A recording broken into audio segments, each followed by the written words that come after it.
8th class 9th class 10th class పిల్లలు కొద్దిగా అవగాహన కలిగి ఉన్నారు కాబట్టి మీరు మీ చుట్టూ ఉన్నటువంటి ప్రజలకు తర్వాత మీ తల్లిదండ్రులకు ఇల్లు కట్టేటప్పుడు కానీ ఇల్లు కట్టినా కానీ వాళ్ళకు చెప్పాలి ఏమని, ప్రత్యేకంగా ఇల్లు కట్టేటప్పుడు పక్కకు ఇంకుడు గుంత నిర్మాణం చేయాలి, ఏ విధంగా చేయాలి, దీనివల్ల లాభం ఏంటి అనేది చెప్తే ఏమవుతుందంటే వాటర్ కన్జర్వేషన్లో మీరు కూడా భాగమైనట్టు.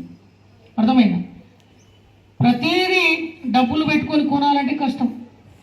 కాబట్టి భవిష్యత్తుకు నీరు అందించాలంటే ఇప్పటి నుంచే వాటర్ కన్జర్వేషన్ లేదా నీటిని సంరక్షించేటటువంటి పద్ధతులను మనం పాటించినట్లయితే భవిష్యత్ తరాలకు కూడా నీళ్ళు అందుతుంది.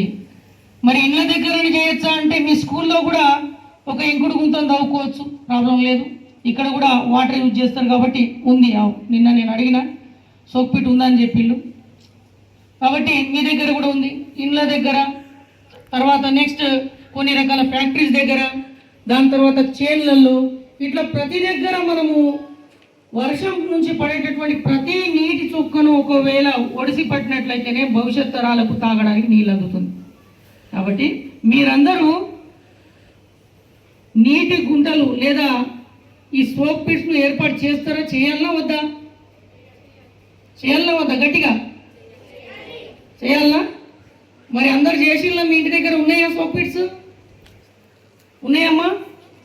లేవు. కాబట్టి ఇప్పటి నుంచన్నా ఒకవేళ మీ దగ్గర భూమి ఉన్నట్లయితే ఏం చేస్తారు, ఒక 2x2 లేదా 3x3 గుంతను తవ్వి దాంట్లో ఇసుక, కంకర, ఇటుక ఇటువంటివి వేయడం వల్ల నీటిని మనం ఫిల్టర్ చేయడానికి అవకాశం ఉంటుంది.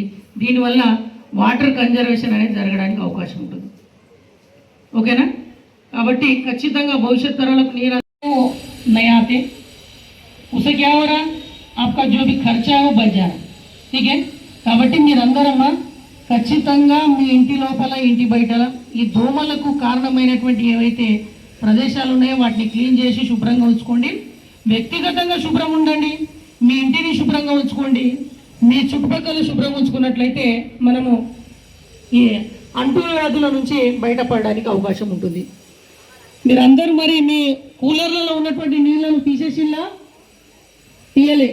కాబట్టి వెంటనే ఇంటికి పోయిన తర్వాత సమ్మర్లో కూలర్స్ ఏం మనం యూజ్ చేసినా కానీ ఇప్పుడు అవసరం లేదు, వెదర్ కూల్ అయిపోయింది. కాబట్టి కంపల్సరీ వాటర్ను తీసేసి డ్రై చేయండి.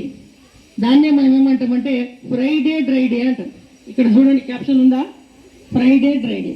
ప్రతి ఫ్రైడే మీ స్కూల్లో కూడా ఏదైనా చెత్త చెదారం ఉంటే, నిల్వ ఉన్నటువంటి నీళ్లు ఉంటే దాన్ని తొలగించండి.